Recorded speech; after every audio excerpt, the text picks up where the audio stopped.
Yeah, just went and picked up my camper, having some repairs done, inspected on the truck, and an inspection on the camper.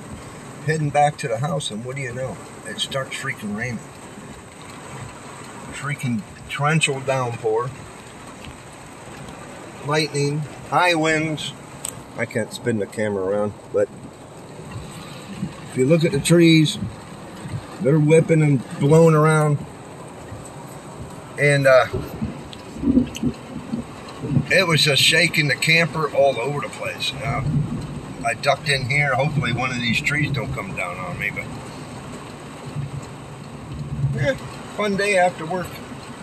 Take care.